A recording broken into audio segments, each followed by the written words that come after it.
Black, and I am joined by my co-host Joshua Taylor, and we are back and we are playing with power. Josh, how are you this week? I'm doing all right here. Good to hear. It's a hot one here. I've been working up in my office all day. I worked about 9 hours at my regular job, and then got off there, did some dishes, did some grocery run. By grocery run, I mean the local Mexican store. Pick up tortillas for tonight. We're having fish tacos. It's gonna be awesome. But yeah, wore a mask and showered and did all that decontamination stuff when I got back, and had just enough time to run up here and start recording. So my day has been pretty full. I hear you. Oh boy. So let's get into what we are radical Rexing about.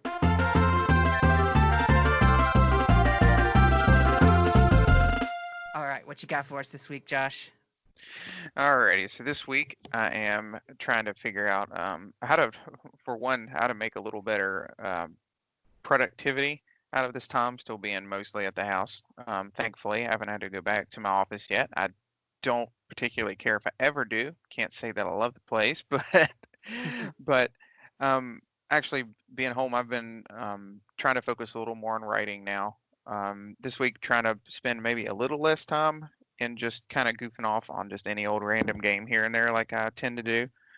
I've been putting most of my time setting down, at least, into XCOM 2 for the Switch that just came out recently. I'd gotten a review copy of it, and I know we're a little bit behind here, but it is quite a meaty game, and it is pretty brutal. It's really good, though. If you're into that sort of thing, I'd recommend giving it a shot. I don't want to say too much because I haven't written my review yet, but yeah, it definitely it puts me in mind of Mario and Rabbids, of course, because I believe that game was inspired by XCOM. So, but it is a lot tougher. So that one's been beating me down really good, but Mhm. makes it rewarding though, and you finally do make it through something. Um, really, other than that, just kind of got my mind on a lot of things, hoping to step this year up a bit because it hasn't been all that interesting so far, but I think it'll get there. Cool. Well, yeah, I hope things get better for you and you're able to find what you're looking for. Get out of the rut that you're in and get on to awesome things in life and get your family to new places too. Oh yeah, it's out there. Just figuring out exactly where that is. So this week, yesterday was Draco's birthday, so we celebrated. We did a couple different things. The theme of the birthday was space theme. We didn't have any guests over or anything because of COVID, but we had fun decorating the place with in space and made some weird food stuffs and just had a good old time spending it with family. At about 8 o'clock, we had a birthday party on Animal Crossing, and basically, it was most of the household and one other person and my sister-in-law all came over to the island and just hung out. We gave gifts and just kind of chilled. Once we had a disconnect and nobody came back, so me and Draco and Angela, my housemate, all I just did hide and seek on the island for a little bit before we got off there and we made quote unquote dessert. We what you do is you cook rice and you crush up Oreos in it and mix it all together. It's a really tasty treat. Um, and then they had this other weird concoction with popcorn, but I wouldn't touch that because I had Red Hots in it, and I'm not a big fan of that. But it was a good birthday party. I actually was able to scrape together the money to get Draco a replica of Sting from Lord of the Rings, the little sword that glows blue in Lord of the Rings for the hobbits, So that was pretty cool. And he's definitely very excited about that. And it was a good time. As far as gaming goes, other than Animal Crossing, not a whole lot. In Breath of the Wild, I got all the memories, and I beat the everything that you needed to unlock the Champions Ballad stuff. So I have the motorcycle now. I'm driving that around everywhere. I love And that thing. I made an attempt. I've got about, let's see, 31 shrines to go to have all the shrines done. And I made an attempt at the Trial of the Sword and got my butt handed to me pretty early. So I'm like, okay, I need to regroup and, get some hearts and get ready for this for serious, just to see, because it's on master mode. So it's brutal. Absolutely brutal. Had But you done it before on normal mode, like yeah, everything? Okay, that's fine. yeah, I've definitely done it on normal mode before, so I kind of know what to expect. I didn't remember a lot of it, but it's I mean it's more of like if you enjoyed your time on what's it called? There's that shrine, the island that you go to, and you're basically reset. You lose all of your gear and everything. You have to start from scratch and collect Yeah. these orbs and things. It's basically that. Of course, you magnify times 100, but Yeah. definitely hard mode for sure. And this is master mode, hard mode, so it's gonna be a big accomplishment for me. And this is like my all-time favorite game, so I want to give it justice. I'm not so sure I want to go around and try to collect all the Korok seeds, but I at least want to do master mode, Trial of the Sword to say that I've done it. But we'll see on that. I have a couple of Joy-Cons I gotta get sent off soon with drift. Not fun, not fun at all. But it happens, so I hear. um, see, have I been playing any other games? I really don't think so. Um, every time I like go to my home menu and I just sit there and like nothing sounds fun to play. So I'm hoping something will catch my attention soon. I've got Paper Mario coming up, so that'll probably be one I'll definitely dedicate to. But I'd like to get working on another game here soon. I just don't know what. I really should be going on and playing, um, my games that are in my backlog, but I'm just like not feeling anything right now. I fired up my 3DS randomly for today's game that we're covering, and so I discovered that my 3DS was actually not doing so hot. The battery I popped up the back because the SD card wasn't connecting for some reason, so I had to unplug it and plug it back in. And I noticed the battery had like bulged quite a bit, and the back cover was being pushed off because of that. So I need to get a new battery for my 3DS.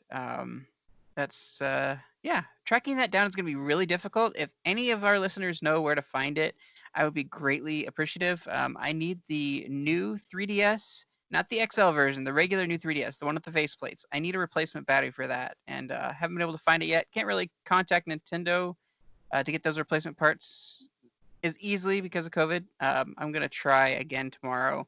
Hopefully, I can get through, but that's kind of what I'm dealing with right now. Just I want things to start working, and I'm worried about my 3DS. I've got a good library on there. I know I don't play it that much, but I really care about that. And I forgot completely that I had SNES games on there and some other things here and there. I'm just like, man, this system, it was a really cool system, and I didn't give it enough time really. I got my new 3DS and I didn't play it that much because the Switch was already here. And I'd like to go back and play it some more. I was captivated again by the 3D feature of it.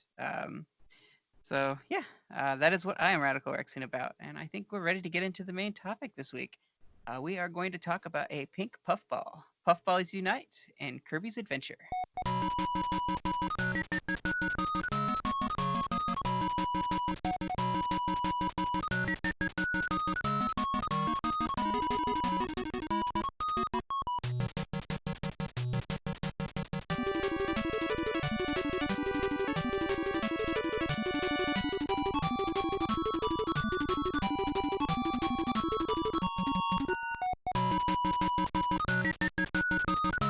All right, Josh, when did this game come out? Alrighty, so this game originally came out for the NES on May 1st, 1993, in the US anyway. Of course, it was on the Famicom a little bit earlier, not that much more. It was March 23rd, 1993.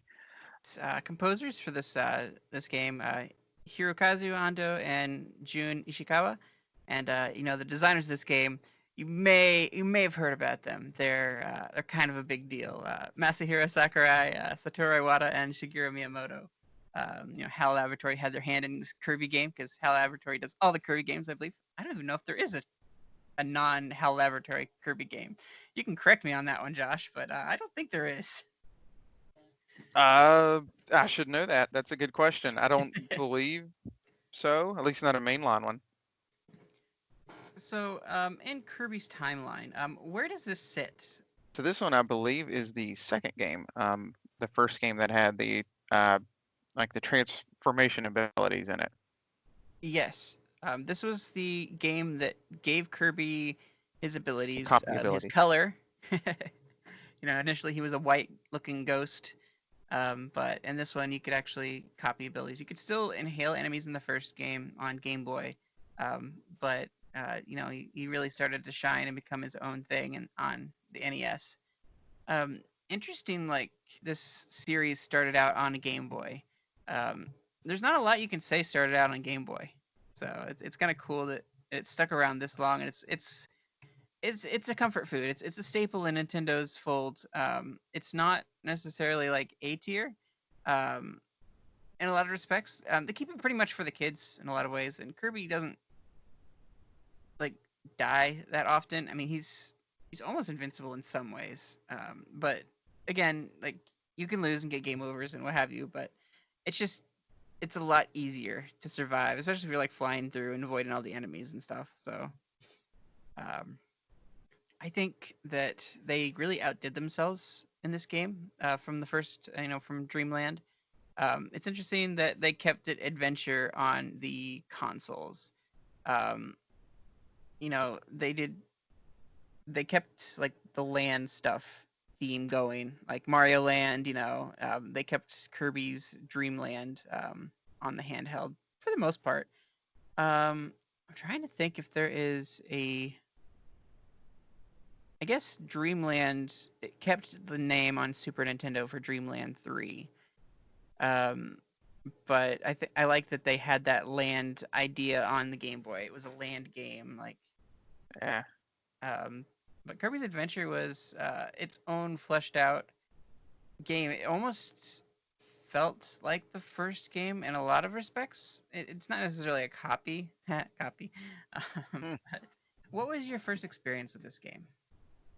So for me, I mostly started with the Super Nintendo. I was a little bit late with getting back to most of the NES games. My dad had already sold it, and I don't think we ever had this game. For one, this actually came out a few years into the Super Nintendo's life, so I'm sure that hurt it on sales and things like that. But I actually first played it, I believe, on the Wii Virtual Console. It's if I remember correctly, it came out in 2007 on the Wii Virtual Console, and if I remember correctly, I got it pretty quickly. Um, because that was early on in the Wii days, so the Virtual Console thing was still really new and exciting. It would be wonderful if it was still a thing, but that's neither here nor there. But yeah, that's probably the first place I played it, and really, I think that Wii Remote like sideways was a really great way to do it because it's a really simplistic controller, where it's already got basically just like the two buttons and the arrows basically like the NES controller does. Um, yeah, I remember really liking it then, and that was actually I hadn't played a whole lot of Kirby games up until then. Mhm. It's one of those that I think is a really good one for someone new to the series, honestly. Even though it's not technically the first game. The first game doesn't have copy abilities, which is something that is in basically everything after that. So I would, if you're new to the series, if you're looking for somewhere new to jump in, if you can't play Dreamland, I would start here. Dreamland's short anyway. This one actually has a pretty decent length. But yeah, I definitely remember liking it. You can tell just by the way it looks and the way there's little cutscenes that play out that are pretty cool in the middle of every world. You can sort of tell it was done later in the NES's life, or even into the next generation in this case. There's some interesting mechanics that they introduced in here. I always loved Kirby, um, and I remember seeing the Game Boy one. I think I remember seeing Jacob playing that one, and it was okay. Like I didn't care for it too much, but it's something powerful about sucking in enemies and then like taking on their characteristics.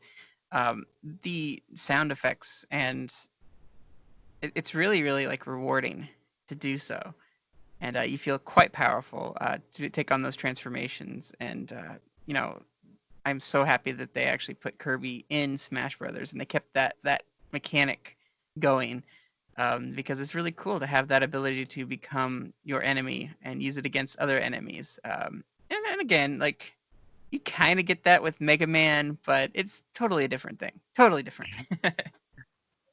I, I think some people will laugh at me for saying this, but I prefer Kirby games over Mega Man games myself. I I don't hurt blame someone's you. feeling. I can understand that, but again, the difficulty level is, hill versus Doable? mountain. Not to say that Or I'm Kirby just a doesn't big have baby. difficult games, but No, no, no. I think everybody is so used to seeing Kirby as sort of like an easier franchise. It definitely has its harder moments. Um, I know even in Dreamland, after you beat it the first time, if you go back the second time, it's not quite as simple.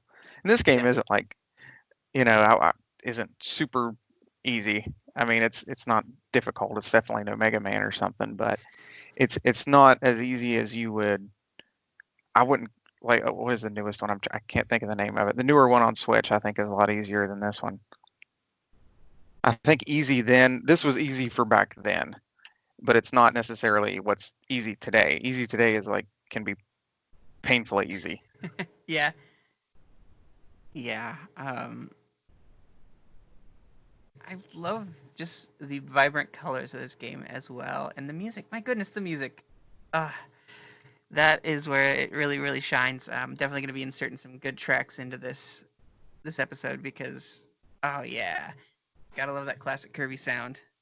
I know there's people that rag on Kirby a lot and say he's just for babies or something, but no, Kirby is probably one of the strongest Nintendo characters out there if you think about it. He's the only one that survived World of Light.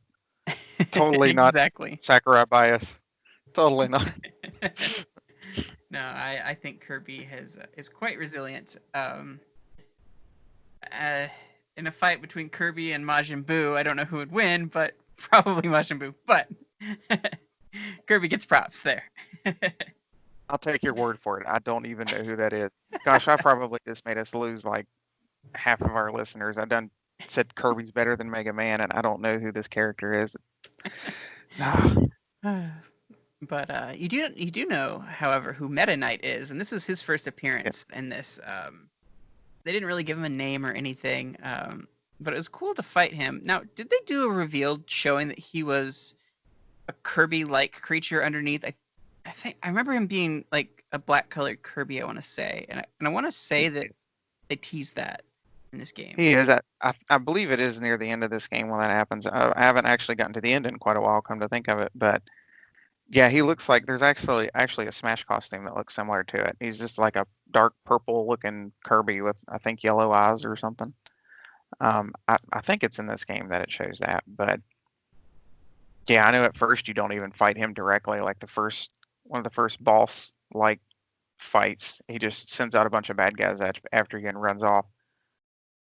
I really just enjoyed the creativity in this game. Like, there's like let's talk the enemies.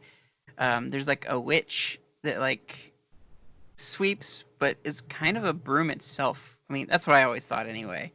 Um, you have like the toadstool that you suck the top off of and spit it back at it because it doesn't actually kill it. Like, you just take the top part off. Um, some of the abilities that you get from the items, like Sparky. Again, all these abilities came from this second game in the series. Do you know if there are any like enemies that had abilities that you couldn't really copy in the Game Boy game? Was Sparky in there? I know that the Spike, Gordo, is that what they're called? Yeah, Yeah, I know Gordo was in. I want to say it was in the Game Boy one. But those ones you can't really suck in, or I don't know you if there's been a can, but Kirby where you can, but you say you can? yeah, in Dreamland you can suck them in and even like spit them back out or swallow enemies, but you can't copy their ability. Yeah. It's Um, kind of like if you were playing a Yoshi game and you tried to make an egg and nothing happened. yeah, yeah, exactly. Wielding a sword as Sword Kirby was pretty cool. I want to say that Rock Kirby was available as well. I know Yeah, there's the Wheel Kirby. I can't say for sure if that was in that one. he is. Yeah, I love the mic. It was so cool. Destroying all the enemies on the screen. yeah. One time only. Was Sleep Kirby available in that one? Pretty useless power, I but believe so. I I know wasn't the sure. wheel one was pretty cool because they would specifically, I think even somewhere near the beginning, there were sections that you could go through a lot easier with the wheel. Like if you would, you could like go under things that you couldn't as like normal Kirby, or you could go. I think there's a bridge somewhere like what you can start destroying it, and you go so fast as the wheel, you can actually get to like one of the secret exits or a treasure or something at the end of it. So they actually hid a bunch of secrets behind, you having certain abilities, and if you didn't have it, you're just kind of out of luck. You could still beat the level, but you're not getting an extra life or the button to unlock a secret level or something. I know that the Maxim tomato became a thing. Is it maximum tomato or maxim tomato? Like what is the proper name for that? I always thought it was Maxim just from Smash Brothers, but I don't know if it always had that name. Um, well, I'm starting to question myself now because I thought I knew the answer. I'm pretty sure it's Maxim, but does Smash call it something different? I know it's Maximum Kirby. I don't know. Yeah, I'm looking it up real quick. It looks like it's Maximum both.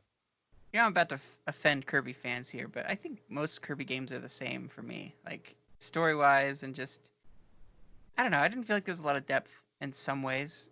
A lot of the same story. I think it has less story than probably Mario. Um, and maybe that's sacrilege. I don't know for sure. But I I don't say know. that, I'll digress a bit, saying like the first game had a different villain than the second game did. So, Yeah, I mean, I my, know Dreamland like had DDD. The first game had DDD stealing all the food from the kingdom. So it was like, I mean, he's not kidnapping a princess. It's kind of got something a little more interesting going on, I guess. About the equivalent of K. Rool stealing Donkey Kong's bananas. Mhm. And they're similar characters too. I mean, Yeah. I think it's interesting how DDD has become a lot more of a good guy. He's very plucky, and so he's comedic relief in a lot of ways. Yeah. But he doesn't. The actual villain in this game, um, or the person who's causing the big issues, is this entity called Nightmare, um, who corrupts the Fountain of Dreams. You know, and King Dedede actually helps out by stealing the Star Rod. Um, I can't remember what he does with it exactly, but I know he teams up with Kirby in a way. Um, while this Nightmare character is spreading bad dreams to all the people. I want to say I distinctly remember like Kirby having nightmares. I don't know if it was a game over screen or like a cutscene, if that's something that happened in NES often. Um, but I do remember something about like a nightmare theme or something that spoke to that effect. Um, You might be thinking of Return to. Or wait a minute. Is it Nightmare or Dreamland? I believe it is on the Game Boy Advance. It's like a remake of this. hmm, Um, if you have you played that version of it? I don't think I have. Um, Okay. my first experience with the game was I want to say, oh gosh, no, I'm not sure now. It was probably Wii, but I want to say that there was a time before that I had played it before, but I couldn't tell you when or where or how even. Um, Yeah. my nostalgia for Kirby is not great. My Yeah. memory of the games are not great just because I went through them so fast and they weren't that hard for me, so didn't have too many memorable moments. But I know I've always been a fan of the what is his name? Wispy Woods? Is that his name? The Yeah. tree? The tree. Yeah, I've always been a fan of the tree, and I always like give like props that they have the tree like in every like iteration of the game. I'm pretty sure. I Have you don't played know. Robobot by chance? I'm getting a Have little off not. topic here, but No, no. I okay. need to. I heard that's the best one, but I just never did. Yeah, it is. I asked because Wispy Woods, and that is pretty cool. I don't want to give it away just in case. You might have seen it. uh, But yeah, I guess while I brought it up, that Return to Dreamland is a remake of this game that was for the Game Boy Advance, and it's on the Wii U Virtual Console.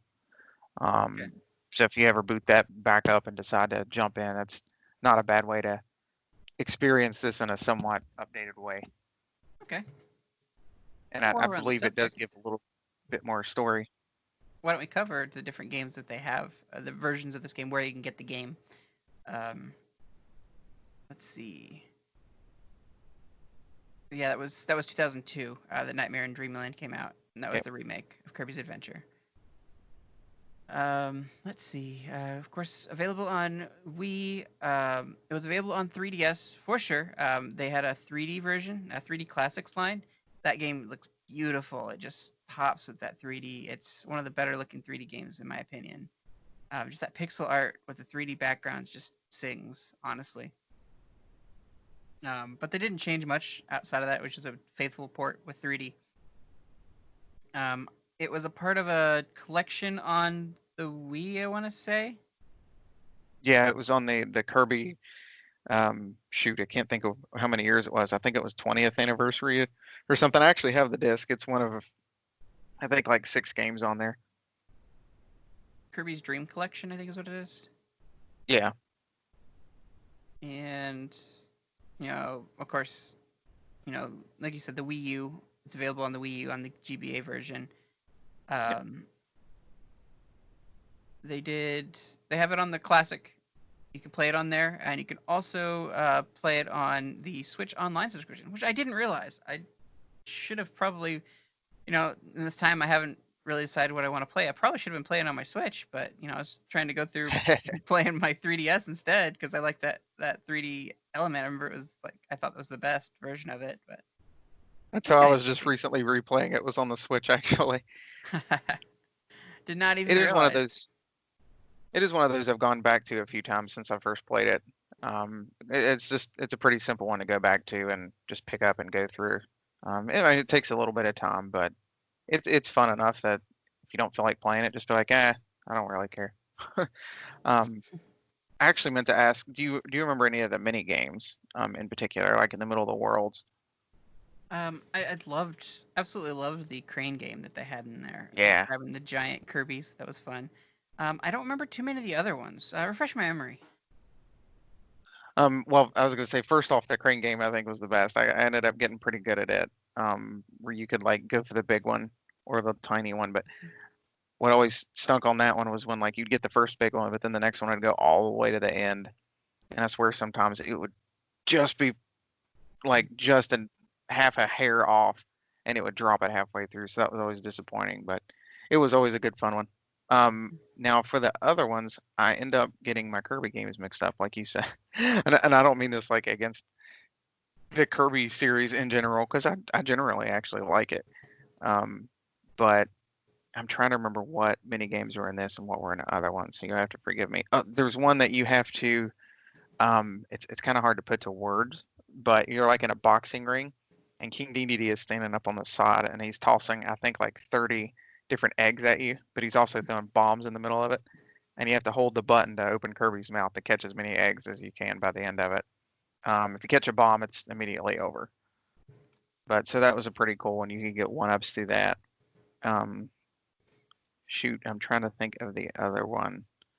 Um, but there was a decent handful of them. I don't think there was any that just like I plain out didn't like. What was one of the? Oh, I know another one. Quick Draw was in this one, um, where you had to. I think it put you up against 3 different enemies, where it would set you out like in the middle of a desert, and as soon as it said draw, if you had to hit A before the computer pulled out their gun on you, and by the third one, it always got really hard.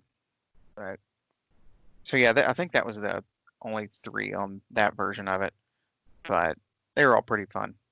It was a nice addition to it. Hmm. Now, did you ever get to like the secret final boss?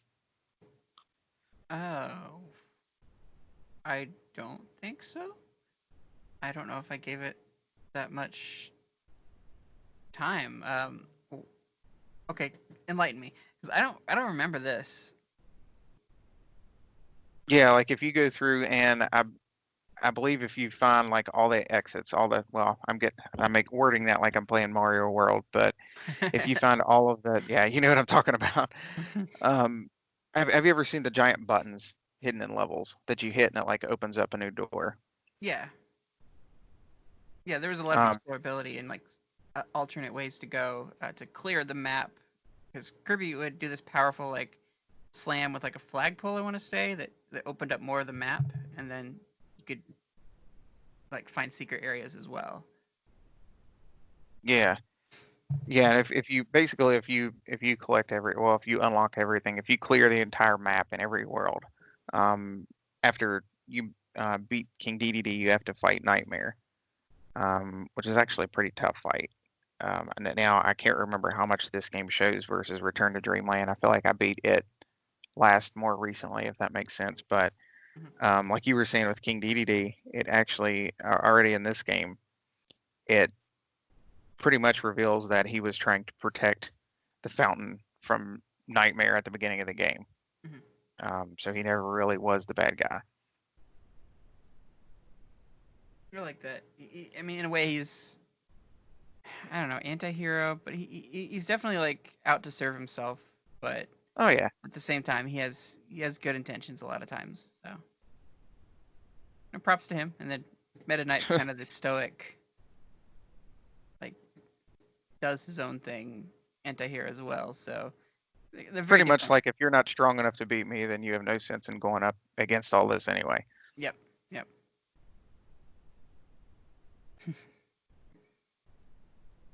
It's crazy to think like where the series has gone, and that like they put so much detail into the story and effort. But you've got the people who created the game that are like big wigs in Nintendo, big names. So they did a really good job with this. I think that pretty much brings us to the end of the episode. Do you have any closing thoughts or anything that you wanted to say? Not a whole lot extra, really. I'd like I said earlier, if you were newer to the series, I would definitely recommend this being a good place to start. It does feel a little weird, like if you jump into this or anywhere in front of this and then jump back to Dreamland, where it has like no copy abilities. But for this one, I think is fine. Um, Kind of helps you get a good feel of where things started with it, because I mean the series has grown, but I don't feel like it's grown in quite the same ways as say like Mario has. Um, yeah, I would say it's a safe place to start if you haven't already. But it is a good one. Like I said, it's a good one that I kind of find myself going back to every once in a while, just when I'm looking for something fun to play that's not too pressing. Um, with this game, I did want to note that this was the first time that Kirby was in color, so audiences were shocked that Kirby was pink. Yeah, You know, because initially he was monochrome, he was whitish looking, but he'd always meant to be pink, and it's that NES had a lot of shocks, like oh wait, Samus is a girl, whoa, didn't expect that at the end, or whoa, Kirby's pink. Um, that if shocked I fans. remember right, I think Miyamoto wanted him to be yellow. I Yeah, think he yeah, recommended that he be yellow. Yeah. and they did a nod to that yellow color in Smash Brothers, I want to say. Yeah, he pops up in that, and you'll see different color Kirby's in like the mirror game and different things like that. You'll end up seeing a yellow one, so that was probably intentional. Hmm. Yeah, so this game started it all. I mean, you can count the first one, for Game Boy, but this one really took the series to like give it its staple like transformations. Um, it had I don't know if the first game had too many mini games to it, but they also had like these museums that you could visit to get power ups as well. Yep. They did a really cool job with this, upscaling it to a home console experience. Props to the creators, props to HAL Laboratory, and thank you for the nostalgia you've given us with that. All right, that brings us to the end of the episode. Josh, do you want to tell people where they can find you? Sure. Like always, you all can mostly find me on my own Twitter. That's usually where I slap all my gaming related stuff. It's at Whopper744 Games. And other than that, I just kind of float around the Nintendo nostalgia pages, like the Facebook group page and all of that good stuff. You talked about your reviews too. Tell them where you can find Oh you yeah. there. So yeah, I've been writing some different reviews for Nintendo Village. I've got a good handful of them up actually now, and a few other articles and things I've written, and one currently I've been working on. Hoping to do more there.